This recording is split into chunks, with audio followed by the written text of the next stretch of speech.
Perpustakaan Sekolah Menengah Harapan Jaya berdiri seperti bangunan yang lupa waktu. Terletak di sisi timur sekolah, tepat di belakang gedung laboratorium. Bangunan tua itu seperti dunia tersendiri. Pintu kayunya besar dan berat, dengan gagang kuningan yang sudah berkarat. Langit-langitnya tinggi, dengan ventilasi tua yang hanya menghasilkan angin beraroma jamur dan debu. Sejak dulu, siswa-siswi lebih memilih mengerjakan tugas di ruang komputer atau taman belakang daripada menghabiskan waktu di dalam perpustakaan. Alasannya sederhana, tempat itu menyeramkan. Bukan karena bentuknya, tapi karena penjaganya, Pak Rusman. Tidak ada yang tahu pasti kapan Pak Rusman mulai bekerja di sana. Sebagian guru menyebutnya sudah ada sejak mereka masih sekolah dulu. Usianya mungkin sudah lebih dari 70 tahun, tapi langkahnya masih gesit. Tubuhnya kurus kering, dengan rambut putih yang selalu disisir rapi ke belakang.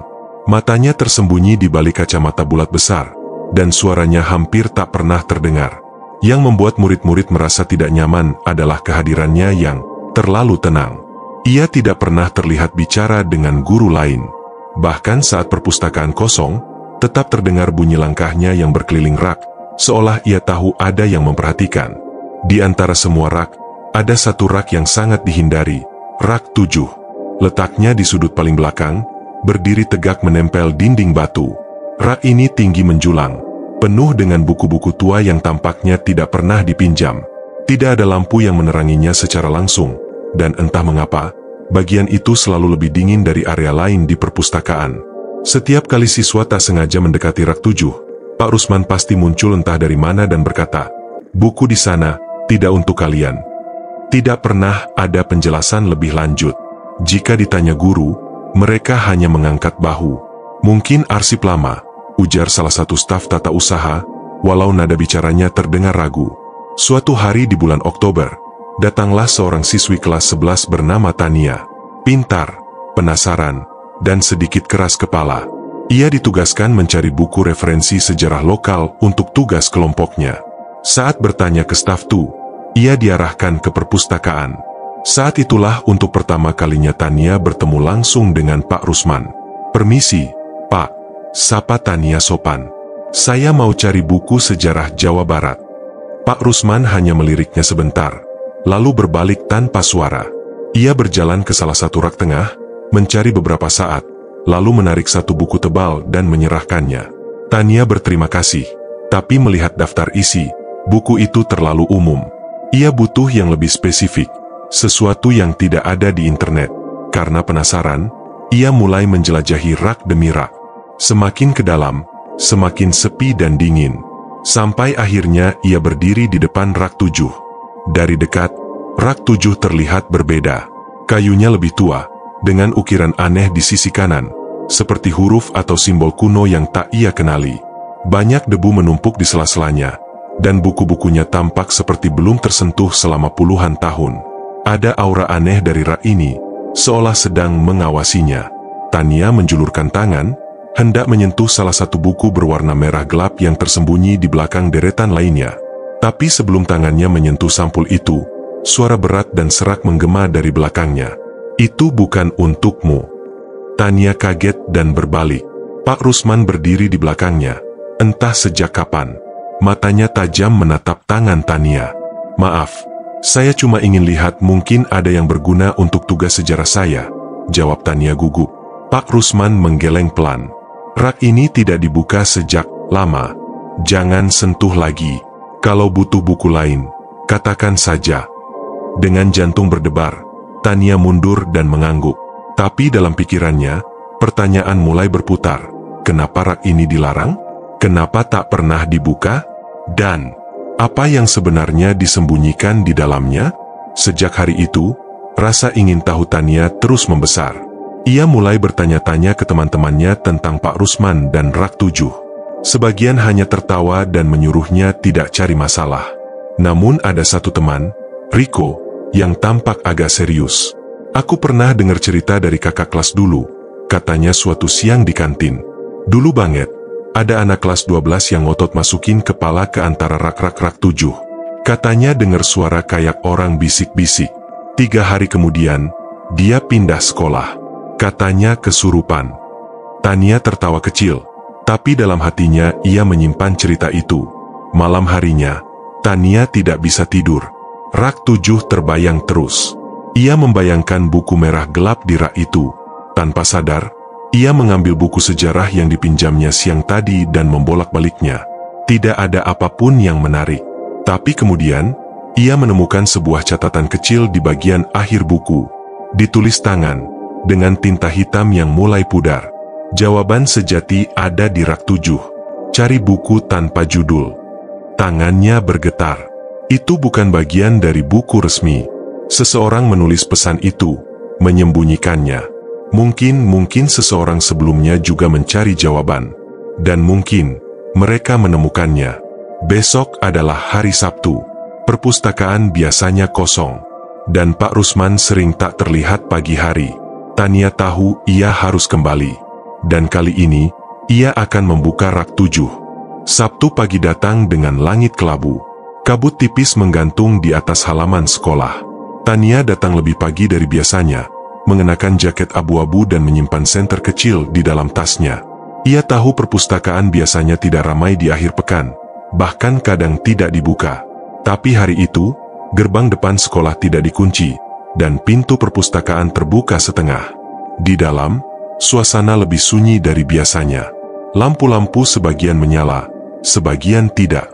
Meja-meja tampak kosong. Udara dingin menyergap begitu ia melangkah masuk. Tak terlihat tanda-tanda Pak Rusman. Tania mengendap pelan menuju rak 7. Semakin dekat, langkahnya makin berat. Di dalam dirinya berkecamuk rasa takut dan penasaran. Begitu sampai di depan rak, ia menyentuh kayunya yang dingin. Tidak ada suara. Tidak ada gerakan, hanya suara detak jantungnya sendiri yang mendesing di telinga. Dengan tangan gemetar, ia mulai menarik satu persatu buku di rak itu, berharap menemukan yang dicari, buku tanpa judul. Beberapa buku penuh debu, beberapa lainnya rapuh. Tapi di baris paling bawah, tersembunyi di balik buku-buku tebal, ia melihat sesuatu, sebuah buku kecil berwarna merah gelap. Kulitnya seperti kulit sapi, kasar dan kaku. Tidak ada tulisan apapun di sampulnya. Buku itu seperti bernafas. Saat Tania menyentuhnya, hawa dingin menyambar tangannya. Sejenak ia mundur, tapi rasa ingin tahu menekannya kembali maju. Ia menarik buku itu keluar. Berat, lebih berat dari ukurannya. Seolah buku itu membawa beban lebih dari sekadar kata-kata. Ia duduk di lantai, membuka halaman pertama. Tulisan tangan memenuhi halaman itu. Tinta hitam pudar. Ini bukan catatan sejarah. Ini adalah kesaksian. Jika kau membaca ini, berarti kau juga telah membuka rak yang seharusnya terkunci. Berdoalah kau bisa keluar sebelum semuanya datang mencarimu. Tania menelan ludah. Ini bukan buku biasa. Halaman-halaman berikutnya mengisahkan sesuatu yang tak pernah ia bayangkan. Tentang seorang penjaga perpustakaan yang tewas dalam kondisi mengenaskan tahun 1963. Namanya Rusman, penjaga yang sangat mencintai perpustakaan itu. Tapi konon ia pernah dipermalukan oleh sekelompok murid nakal yang menguncinya dalam rak 7 sebagai lelucon. Saat mereka kembali, Rusman sudah tidak bernyawa. Matanya terbuka, menghadap langit-langit rak yang gelap. Tangannya terangkat seolah memohon ampun. Tapi bagian paling aneh, mayatnya tidak pernah ditemukan oleh pihak sekolah. Hanya bercak darah dan kacamata bundarnya yang tersisa. Sekolah merahasiakan semuanya. Mereka menutup rak 7. Tapi rumor menyebar. Para guru baru diberi instruksi tidak tertulis untuk menjauh dari bagian itu. Sampai akhirnya, puluhan tahun kemudian, Rusman kembali sebagai penjaga perpustakaan yang tak pernah terlihat masuk atau pulang. Tania membalik halaman terakhir. Di situ ada sesuatu yang membuat darahnya membeku. Foto tua, berwarna coklat, dengan pinggiran yang mengelupas. Di dalamnya ada sosok laki tua kurus berkacamata bulat, berdiri di depan rak yang sama. Pak Rusman. Tania menatap foto itu dengan ngeri. Lalu ia melihat sesuatu bergerak di dalam gambar. Perlahan, mata pria itu berkedip. Sekali, lalu lagi. Mulutnya tampak membentuk kata. Jangan malam-malam, nak. Lampu perpustakaan mendadak padam. Semua menjadi gelap gulita. Jantung Tania berdetak seperti palu. Ia mengeluarkan senter dari tas dan menyorot ke sekeliling. Suasana jadi berbeda. Rak-rak tampak lebih sempit. Jarak antarnya seperti menutup perlahan. Lalu, terdengar suara langkah. Ketuk, ketuk, ketuk. Langkah pelan, teratur. Datang dari lorong antara rak. Sorotan senter Tania gemetar. Ia berdiri, menggenggam buku erat-erat. Langkah itu berhenti di ujung lorong. Di sana, tampak sosok pria berdiri tegak. Tubuhnya kaku, mengenakan pakaian penjaga lama. Wajahnya tertutup bayangan, tapi kacamata bundar itu memantulkan cahaya senter dengan dingin. Kau tak seharusnya di sini. Suaranya berat, seperti dari dasar sumur. Tania mundur. Siapa kau? Tanyanya, walau ia tahu jawabannya. Sosok itu melangkah lebih dekat. Aku penjaga buku-buku yang dilupakan. Penunggu kata-kata yang seharusnya tak diucapkan. Kau telah membaca saat malam. Tania berbalik dan berlari, menyusuri lorong-lorong yang kini seperti berubah bentuk. Tangga tak lagi di tempatnya. Jendela-jendela menghilang. Ia seperti terjebak dalam labirin rak. Buku dalam pelukannya mulai bergetar. Halaman-halamannya bergerak sendiri, membalik cepat seperti ditiup badai. Dari dalam buku, terdengar bisikan. Tutup mata, atau dia akan menulismu ke dalam rak. Tania menjerit dan menjatuhkan buku itu. Halaman-halamannya kini terbuka pada satu halaman kosong. Dan huruf demi huruf mulai muncul. Tania Nurhaliza, 11 IPA 3 terjebak. 23 Oktober 2025. Dia berlari sekuat tenaga, menyusuri lorong gelap hingga akhirnya melihat cahaya di ujung ruangan, pintu keluar perpustakaan. Ia menerobos keluar, terjatuh di koridor. Udara luar menyergap tubuhnya, dan lampu sekolah menyala kembali. Ia melihat ke belakang. Pintu perpustakaan sudah tertutup rapat. Buku merah tak lagi bersamanya. Tania terduduk lama di koridor. Tidak ada yang percaya cerita itu. Tidak ada yang percaya bahwa rak bisa hidup. Tapi ia tahu bahwa rak itu mengingat siapa saja yang menyentuhnya. Dan kini, dia masuk dalam daftar. Sejak kejadian di perpustakaan, Tania tidak pernah sama lagi. Tidurnya gelisah, penuh mimpi aneh yang selalu berulang. Rak tinggi, langkah berat, dan suara-suara dari balik buku-buku tua. Mimpi itu selalu diakhiri dengan bayangan sosok Pak Rusman berdiri di ujung lorong. Matanya bersinar putih, berkata, "Belum selesai, nak." Setiap pagi, Tania terbangun dengan keringat dingin membasahi baju. Ia mulai mencatat mimpi-mimpinya di buku harian. Awalnya hanya coretan, tapi makin hari mimpi itu terasa seperti kelanjutan dari sesuatu, seolah ia sedang membaca kisah yang belum rampung. Teman-temannya mulai menyadari perubahan dalam dirinya. Ia lebih pendiam, lebih sering melamun, dan matanya mulai menampakkan lingkaran hitam. Riko, yang dulu pernah menceritakan kisah rak 7, akhirnya memutuskan bertanya langsung. "Kamu masih mikirin perpustakaan?" tanya Riko saat jam istirahat. Tania hanya mengangguk. Suaranya pelan, nyaris tak terdengar. "Aku dengar suara dari dalam kepala. Kayak ada yang bisik-bisik. Bukan suara biasa." Riko menelan ludah. Ia tahu Tania tidak bercanda. "Aku lihat buku itu," lanjut Tania. "Buku merah. Aku pegang. Sekarang, rasanya kayak aku bagian dari buku itu." Riko menatapnya dengan cemas. "Kamu harus bicara ke guru BK atau wali kelas. Ini serius, Tan." Tania hanya tertawa kecil, suara yang terdengar getir. "Mereka nggak bakal ngerti. Ra itu nggak cuma tempat naruh buku, Riko. Itu pintu ke sesuatu." Hari demi hari, bisikan itu makin sering muncul, tidak hanya saat Tania tidur, tapi juga saat ia duduk di kelas, saat makan, bahkan saat berada di kamar mandi. Kata-kata yang diucapkan tak selalu jelas. Terkadang hanya gemerisik, tapi kadang-kadang terdengar seperti nama. "Tania, kembali, kembalilah." Sampai akhirnya, pada suatu malam, Tania mendengar suara ketukan di jendela kamarnya. Tok, tok, tok. Ia tinggal di lantai 2. Mustahil ada orang di luar. Dengan gemetar, ia mendekat dan mengintip. Tidak ada siapa-siapa. Tapi saat ia membalikkan badan, di meja belajarnya, tergeletak buku merah itu. Tania terperanjat dan hampir menjerit. Bukankah ia meninggalkan buku itu di perpustakaan? Bukankah ia melemparkannya dan berlari? Buku itu diam, tertutup, dengan kulit merah gelap yang masih sama. Tapi di bagian sampulnya kini muncul ukiran samar-samar. Huruf timbul membentuk namanya, Tania. Tangannya gemetar saat menyentuhnya. Tapi begitu kulitnya menyentuh buku itu, suara-suara dalam kepala langsung mereda. Sunyi. Ia membuka halaman pertama. Kali ini, tidak ada catatan tentang sejarah atau kisah penjaga. Yang ada adalah barisan tulisan aneh. Huruf-huruf seperti aksara kuno, bergerak perlahan, membentuk gambar. Salah satu gambar itu menampilkan dirinya sendiri, duduk membaca buku merah, dengan sosok bayangan tinggi berdiri di belakang. Halaman berikutnya kosong. Tapi perlahan mulai muncul tulisan baru, secara otomatis. Bab berikutnya dimulai di malam ketiga. Ketakutan Tania berubah jadi tekad. Ia sadar ini bukan hanya tentang dia.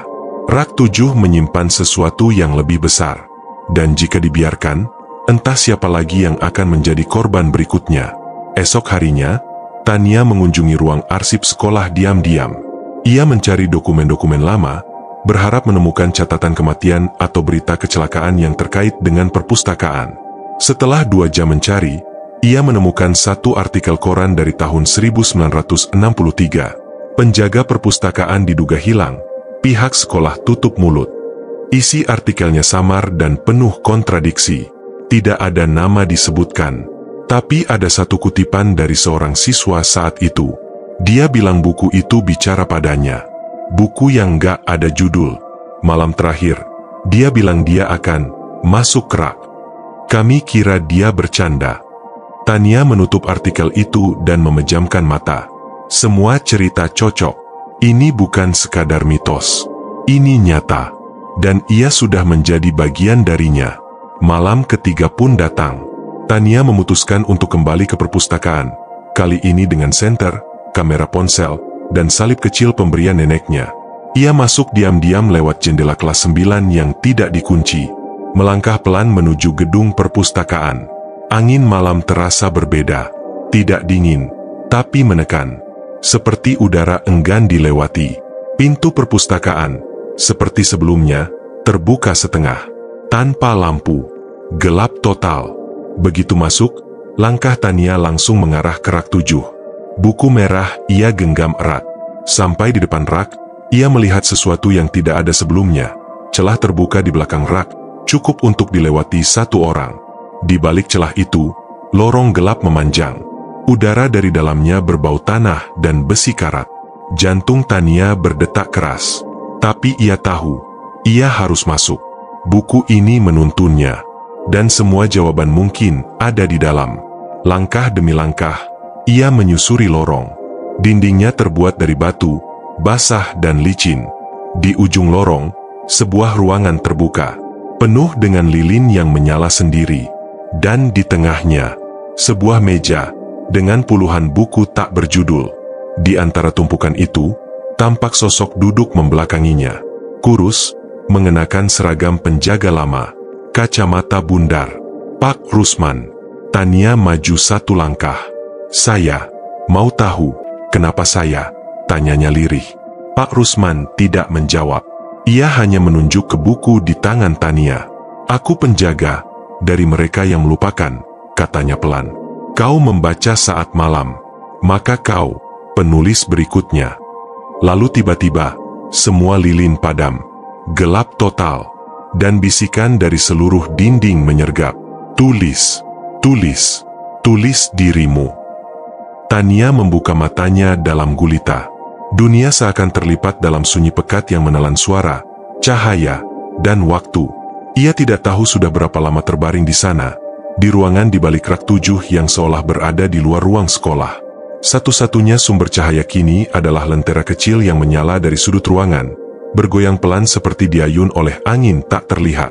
Di tengah ruangan itu, meja kayu besar menunggu. Di atasnya, sebuah buku kosong terbuka, pena bulu tua dengan tinta hitam di sampingnya. Semuanya seperti sudah disiapkan. Tania berdiri pelan, tubuhnya menggigil meski tak merasa dingin. Langkahnya berat saat ia mendekati meja itu. Matanya menangkap sesuatu di bagian bawah buku kosong itu. Nama-nama. Puluhan, ratusan nama, tertulis dengan gaya tulisan berbeda-beda. Tanda bahwa mereka berasal dari orang yang berbeda, dari waktu yang berbeda pula. Dan nama-nama itu, semuanya berakhir dengan garis panjang, seperti dicoret tanpa sempat diselesaikan. Salah satunya, Rusman 1963. Yang lainnya, Andini 1989, Bagas 2002, Rudi 2011. Semua tanpa kisah. Semua berhenti pada permulaan. Semua menghilang. Di balik meja, rak-rak tinggi mengelilingi ruangan, seperti menara yang menatap ke bawah. Di antara sela-sela rak, bayangan samar terlihat bergerak.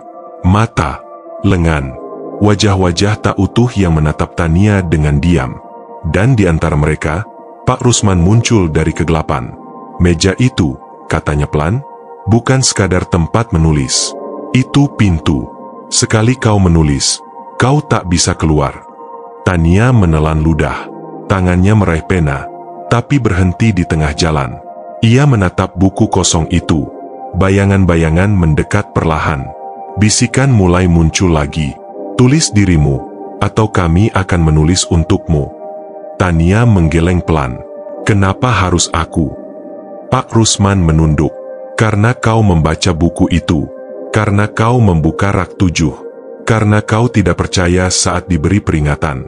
Dan karena kita semua di sini hanya bisa keluar jika satu penulis baru menggantikan. Tania mengerti. Ini semacam ritual pengganti. Satu jiwa masuk, satu jiwa keluar. Mereka yang menulis kisah dalam buku itu akan tertinggal di dalam rak. Tubuh mereka hilang, tapi jiwa mereka membeku dalam kata. Ia melihat Pak Rusman, yang mungkin adalah penulis pertama. Dan sejak itu, semua yang mengikuti hanya ingin satu hal, keluar. Kalau aku menulis, ujar Tania pelan, kau akan bebas. Rusman mengangguk, pelan. Aku akan lepas dari rak ini, tapi kau akan terikat selamanya. Tania menghela napas. Ia tahu ia tak bisa lari dari tempat ini tanpa mengubah sesuatu. Tapi ia juga tahu satu hal. Semua penulis sebelumnya tidak pernah menyelesaikan kisahnya. Mereka menulis nama. Mereka menulis permulaan. Tapi mereka semua takut untuk menyelesaikan. Karena saat kisah selesai, rak akan menutup selamanya. Dan itulah sebabnya mereka tetap di sini. Menjadi bayangan. Menjadi bisikan. Tania duduk. Ia membuka halaman baru, menulis dengan tangan gemetar. Namaku Tania Nurhaliza. Aku masuk ke dunia buku karena melanggar peringatan. Tapi aku tidak akan menjadi seperti yang lain. Aku akan menulis kisah ini sampai selesai. Saat kata-kata itu tertulis, ruangan mulai bergetar. Bayangan-bayangan menggeliat, menjerit, mengerang. Buku-buku beterbangan dari rak. Lentera padam seketika. Dan suara-suara marah menggema. Tidak, jangan akhiri. Tania terus menulis, menahan tangis, menahan rasa sakit yang mulai menjalar ke lengan dan pundaknya. Seolah tiap kata yang ia tulis adalah luka baru di tubuhnya. Aku melihat penjaga yang sebenarnya hanya ingin bebas. Aku melihat jiwa-jiwa yang terperangkap karena ketakutan. Tapi aku tidak akan menambahkan satu bab yang tak selesai. Kisah ini akan kututup. Dan semoga tidak ada yang membacanya lagi. Suara-suara berhenti, getaran menghilang, dan perlahan, semuanya lenyap. Tania membuka matanya. Ia duduk di bangku pojok perpustakaan. Matahari pagi menembus jendela besar. Tidak ada rak 7 yang terbuka. Tidak ada celah rahasia. Tidak ada buku merah. Tapi di atas mejanya, satu buku kosong terbuka. Tertulis dengan tinta hitam pekat. Kisah ini telah ditutup. Dan di bawahnya, Tania, penulis terakhir. Tania berdiri dan meninggalkan perpustakaan. Langkahnya ringan, tapi hatinya penuh luka. Ia tahu apa yang terjadi. Ia telah mengakhiri sesuatu, tapi juga mengunci dirinya sendiri dalam tulisan. Kini, tak akan ada lagi yang membaca buku itu. Karena ia menyimpannya jauh di balik loteng rumah, terkunci dengan rantai, disegel dalam kotak besi. Namun suatu malam, Tania mendengar ketukan pelan dari atap rumahnya. Tok, tok, tok. Dan suara yang sangat dikenalnya berbisik. Kisahmu indah, tapi ada yang ingin membaca ulang. 10 tahun telah berlalu sejak Tania Nurhaliza terakhir kali menulis namanya di buku itu. Sejak hari itu, tidak ada lagi yang mengakses rak 7. Ruangan rahasia di balik rak telah menghilang, atau mungkin tertutup oleh kekuatan kata yang ditorehkan dengan darah dan pengorbanan. Sekolah tempat semua ini terjadi kini telah berganti kepala, berganti sistem, bahkan renovasi besar telah dilakukan. Dinding perpustakaan dicat ulang, rak buku diganti dengan desain modern dan terbuka. Tak ada lagi sudut gelap atau celah di balik rak. Namun, satu hal tetap tidak berubah. Perasaan dingin yang menggantung di udara setiap kali siswa memasuki perpustakaan. Beberapa guru masih merasakan ada sesuatu yang ganjil. Seorang pustakawan baru bernama Bu Lila menggambarkannya sebagai auranya tidak pernah netral, selalu tegang. Suatu hari, seorang murid kelas 10 bernama Dino Prasetyo, anak baru pindahan dari kota kecil di Jawa Tengah, tiba-tiba tertarik untuk ikut ekstrakurikuler literasi. Ia belum tahu banyak soal sejarah sekolah. Yang ia tahu, perpustakaan sekolah ini tenang, nyaman, dan punya buku-buku tua yang belum pernah disentuh. "Boleh saya cek ke ruang arsip?" tanya Dino suatu sore pada Bu Lila. Bu Lila mengangguk, memberi kunci tua. "Jangan terlalu lama ya, ruangan itu agak lembab dan lampunya cuma satu." Ruang arsip berada di bawah tangga, sempit dan berdebu. Dino masuk dan mulai membuka beberapa kardus lama. Matanya tertuju pada satu kotak kayu kecil berukir. Kunci rusak, tapi tutupnya sudah longgar. Dengan pelan, Dino mengangkat penutupnya. Di dalam, buku berkulit merah, lusuh dan berat, terbaring seperti sedang tidur panjang. Ia membukanya. Halaman pertama kosong. Halaman kedua, juga kosong. Sampai akhirnya ia tiba di tengah buku. Di sana tertulis, kisah ini telah ditutup Tania Nurhaliza, penulis terakhir. Dino mengernyit. Siapa Tania? Tangannya gemetar, tapi rasa penasaran lebih kuat dari ketakutan. Ia membalik halaman terakhir, dan mendapati satu kalimat baru muncul perlahan, seolah tinta hitamnya baru saja ditorehkan. Penulis terakhir tidak pernah bertahan lama. Jantung Dino berdegup cepat. Lampu di ruang arsip mulai berkedip-kedip. Udara menjadi lebih dingin. Di luar pintu, terdengar suara langkah berat dan napas panjang, seperti seseorang sedang menunggu. Ia menutup buku itu, tapi tak bisa mengalihkan pandangannya dari sampul yang kini berubah, menampilkan namanya sendiri, Dino Prasetyo. Buru-buru ia kembalikan buku itu ke dalam kotak. Tapi buku itu terasa menempel di tangan, seperti enggan dilepaskan. Dino keluar dari ruang arsip, wajahnya pucat pasi. Ia memutuskan pulang dan berusaha melupakan semuanya. Namun malam harinya, sesuatu terjadi. Pukul 1.23 dini hari, Dino terbangun oleh suara dari bawah ranjangnya. Bukan suara benda jatuh, bukan suara tikus, tapi suara-suara lembaran kertas yang dibalik perlahan, satu persatu. Dan kemudian, suara lirih berbisik dari bawah tempat tidurnya. Baca ulang kisahnya, teruskan ceritanya. Pagi harinya, Dino demam tinggi. Ibunya panik, tubuhnya menggigil seolah baru keluar dari danau es. Tapi anehnya, di sela-sela igauan, Dino terus mengucap satu kalimat. "Saya, penulis baru." Hari-hari berikutnya, perubahan mulai terjadi. Dino semakin pendiam. Ia mulai sering menulis di buku catatan kecil berwarna merah. Ketika teman sekelasnya bertanya, ia hanya menjawab, "Aku sedang melanjutkan kisah yang belum selesai." Saat Riko, yang kini sudah menjadi guru magang di sekolah itu, mendengar kabar ini, hatinya langsung ciut.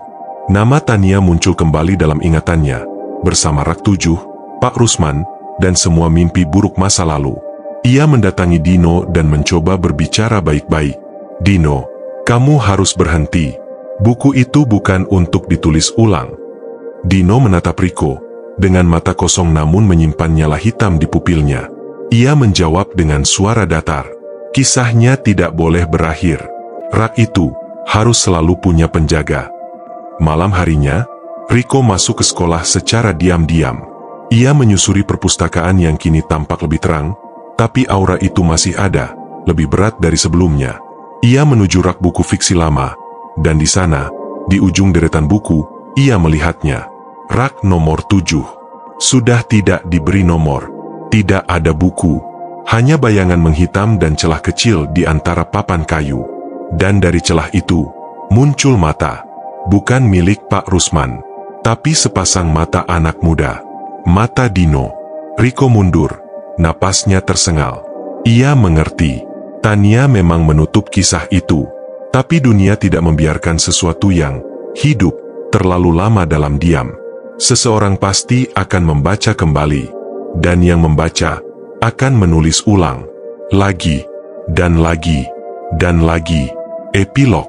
Beberapa tahun kemudian, sebuah rumor kembali beredar di sekolah. Tentang penjaga perpustakaan malam hari, seorang siswa muda yang selalu duduk di meja ujung dengan buku merah yang tak pernah bisa dibaca orang lain. Beberapa siswa mengaku melihat bayangan yang berdiri terlalu lama di belakang rak kosong. Suara kertas yang dibalik saat perpustakaan seharusnya kosong.